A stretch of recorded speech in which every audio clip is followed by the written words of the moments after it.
Hello बच्चों, let's read the question. The question says the uncertainty in the position of an electron and proton is equal. The ratio of uncertainty in the velocity of electron and proton is. So हमें जो uncertainty है position में electron और proton की वो बता रखा है कि इक्वल है. हमें बताना है कि जो रेशियो ऑफ अनसर्टेनिटी होगी इन velocity of electron and proton वो कितनी होगी.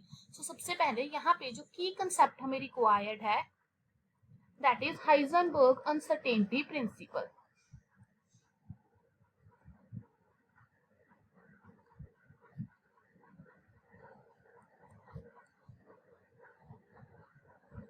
सो हाइजेनबर्ग अनसर्टेनिटी प्रिंसिपल क्या कहता है कि हमारे पास जो डेल्टा एक्स और डेल्टा पी होता है it is greater than equal to H upon 4 pi. That means कि हमारे पास जो होती है uncertainty in position and uncertainty in momentum जो होती है वो ग्रेटर देन इक्वल टू होती है एच अपॉन 4 पाई के लिए.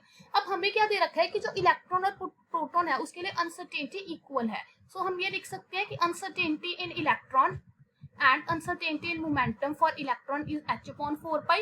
Similarly अगर हम प्रोटॉन की बात करते हैं तो हम इस तरह से लिख सकते हैं. अब हमारे पास ये दोनों वैल्यूज इक्वल हैं. ओके, सो हम क्या लिख सकते हैं कि जो हमारे पास डेल्टा पीई है वो किसके इनवर्सली प्रोपोर्शनल होगा.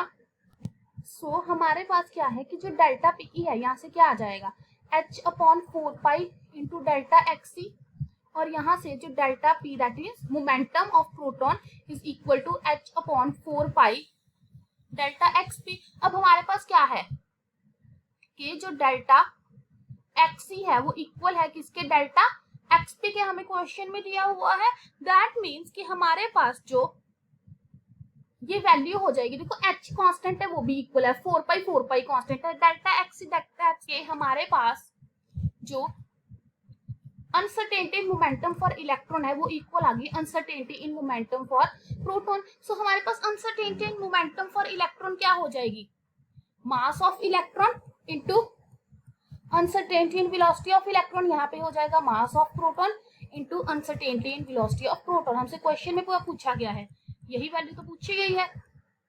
ये हमारे पास किसकी इक्वल हो जाएगी mass of proton plus by mass of electron. So it is 1.67 into 10 raised to power minus 27 divided by 9.1 into 10 raised to power minus 31. So इसका आंसर क्या आ जाएगा 1836:1. Hence the correct option is option D. Hope you find the answer. Best of luck.